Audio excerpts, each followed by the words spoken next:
Back in 2015, Steven Spielberg was quoted saying, "Superhero movies are like the Western.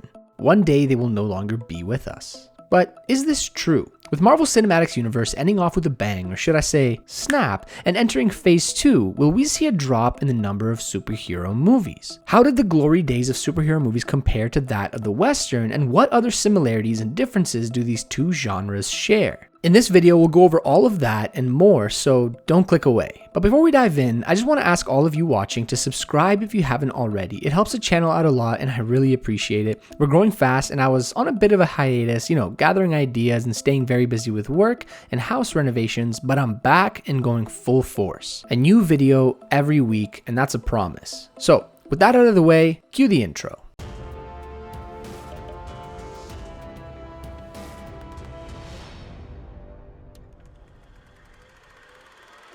If you remove all of the shiny armor and superpowers from superhero movies, and then remove all of the horses, revolvers, and tobacco from westerns, then these two genres end up being very similar. These genres usually have a very black and white view of morality. There's an obvious bad guy, and then on the flip side, there's an obvious good guy who tries to stop that bad guy and always wins. Now, sure, sometimes we see plot twists and betrayal sprinkled in, but the formula generally stays the same. And this is one of the main reasons both of these genres became so popular. They are safe. When Hollywood sees something that works, they roll with it. And there's nothing more digestible and safe than a movie that has an obvious good and bad guy, enough violence to attract younger audiences, but not enough to disallow them from seeing the movie, and some sort of character arc where either the protagonist or antagonist has a change of heart or saves the day. This is a tried and true formula that keeps coming up again and again, from Star Wars to Harry Potter to the entire Western and superhero genres. Yes, there can be a lot of complexity added into the mix with different plot twists, but at the end of the day, if it ain't broke, don't fix it. Another big similarity between these two genres is that they are usually big spectacles. These days, we have more tools to execute these spectacles than we did in the past. We have CGI and techniques that can bring even the most abstract concepts to life. Think of movies like Arrival and Avatar. But in the past, CGI didn't exist. And even when it started coming out, it wasn't as powerful as it is today. Everything was shot either in camera or with the use of some clever, but oftentimes difficult techniques. In their heyday, Westerns were big box office hits that also required a big budget. Entire towns would sometimes be built for Western movies to be shot in, and these towns were often so expensive to build that they'd end up not getting finished. This lack of finish and grime was usually written into the story as a town that had very little money. But that shows just how much effort went into making these movies. Just like CGI artists of today, set designers and the like were bringing these huge blockbusters to life. And finally, another way these two genres are similar is in their oversaturation. In the past 5 to 10 years, the number of superhero movies has grown astronomically. The MCU grew to an almost unfathomable size, and the money its movies made was topping charts. And this is similar to Westerns in the 1950s. The 50s are considered to be the age of the Western, which I think by default makes the late 2010s and probably early 2020s the age of the superhero movie.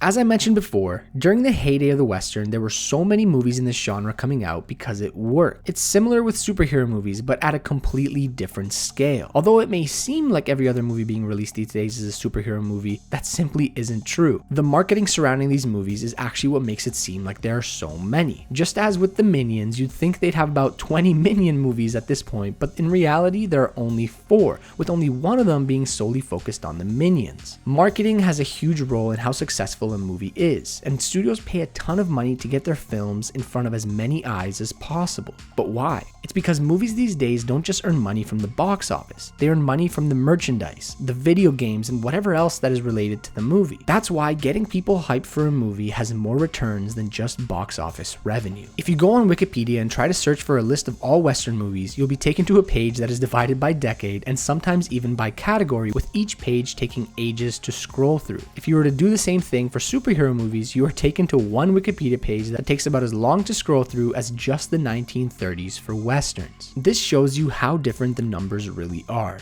Another big difference between Westerns and superhero movies is how flexible and creative you can get with the genre. There's only so much you can do and still stay interesting and relevant with Westerns, whereas superhero movies are almost always unique, each one trying to top the one that came before it. Heck, even the 3 different live-action versions of Spider-Man have a unique enough take to keep them interesting. But now imagine over 1,000 different versions of Spider-Man. The amount of things you can do and still stay creative and enticing becomes a lot more difficult and will probably lead to fatigue. The nice thing is that there are so many different superhero movies out there, each with their own unique abilities that keep things interesting and fresh. So if you have superhero movie fatigue already, imagine how fatigued people were in the past when so many westerns were coming out. And finally, another big difference between the two genres is in the quality. With so many westerns coming out on a regular cadence, there were a lot that either weren't good or had a very low budget. For every Suicide Squad or Venom, you probably had a dozen of westerns that were even worse. This abundance of westerns with the sheer number of low quality ones being produced definitely had an impact on the general audience, eroding their trust in the genre entirely. Today we can easily go online and see what critics and audiences think of a film, but in the heyday of the western it wasn't as easy, leaving many disappointed with the films they saw. Let me just preface this by saying westerns are by no means dead. Frickin' Quentin Tarantino made a western back in 2015 called The Hateful Eight, but the number of true western movies has significantly decreased since the 1950s. According to the British Film Institute, 28.5% of films made in Hollywood between 1946 and 1955 were westerns. That's more than 1 in every 4 movies being made. And this came out to be about 50 films each year during that time. And westerns weren't only popular on the silver screen, they were also immensely popular on television. 26 of primetime network series in 1959 were westerns. And keep in mind that this is during a time where there were only 3 main broadcasters. So what quote-unquote killed the western? Well, there isn't just one reason, it's a combination of many things. Firstly, Hollywood goes through different phases. We've had an abundance of them throughout the years, from zombie movies to vampire movies, novel adaptations, and many, many more. Westerns were just another phase. Another reason why we started to see less westerns is that in the late 1960s through the 70s, we saw a change in attitude caused by the Vietnam War and the Watergate scandal. This had a direct impact on cinema. We saw darker stories being told with a less black and white view of morality. The first one that comes to mind is Apocalypse Now, even though it didn't come out until the late 70s.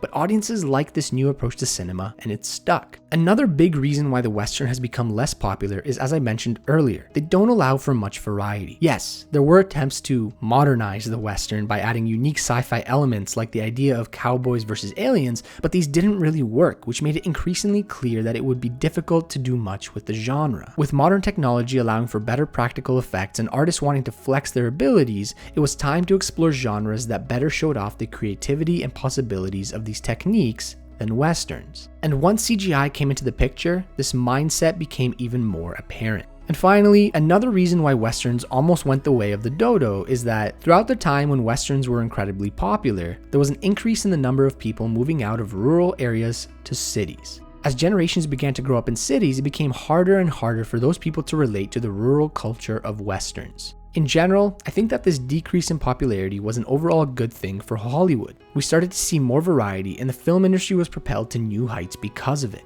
Now, I still enjoy the occasional western, and even though I didn't grow up in their heyday, I get a sense of nostalgia. It's a throwback to how things used to be, a throwback to what I consider to be a simpler time, even though it's probably not true. Movies like True Grit, The Hateful Eight, and the Man with No Name trilogy are some of my favorites. So we've just witnessed the conclusion of Phase 1 of the Marvel Cinematic Universe and are now entering into what is being dubbed Phase 2. And most audiences are speculating that it won't be as popular as the first one. There's been a lot of people talking about how they have superhero movie fatigue, but that doesn't paint the entire picture. Superhero movies are more popular now than they ever were. And even though there is a subset of people talking about how there are too many, there is still a very large and very loyal fan base that wants more and more. As mentioned earlier, there have been significantly less superhero movies than westerns, but because we had a specific end to an era, it's left audiences feeling empty. There will definitely be a big push to make sure Phase 2 is just as popular or even more popular than Phase 1. And who knows? It might just work because now a new generation can grow up with these movies. But what will actually happen? We'll have to wait and see. What is next for superhero movies is difficult to predict, but they seem to be taking a similar trajectory to westerns. Similar to later westerns, superhero movies are beginning to shy away from the safe black and white view of morality that was present in their earlier years. The entire Avengers and Thanos storyline seem to have an obvious good and obvious bad guy, but when looking at it from the outside in, there's a lot to unpack. Thanos was an amazing character that had a lot of complexity, and depending on how you look at it, he could even be called a hero. But that's only if you fall into his whole "the planets are overpopulated and we need to save them, so let's cut the population in half" theory. Superhero movies are also taking a darker and grittier tone. Logan was a movie that took this to the next level. Now, this wasn't the first movie to do this because Dark Knight had a darker tone way back in 2008.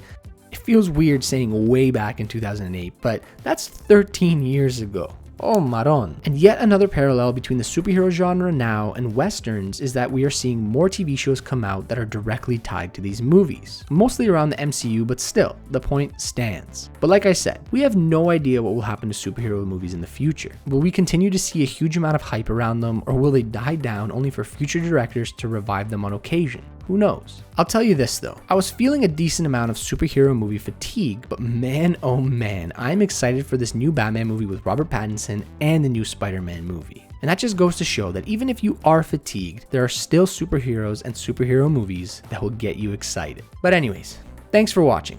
If you're interested in content related to movies and the film industry, make sure to subscribe to FilmStack. We're going to be posting videos every single week, and we have huge plans for this channel going forward. But that being said, I just want to thank all of you for your support, and this channel has grown a lot in the past few months, and makes me all warm and tingly inside. But until next time, have a good one.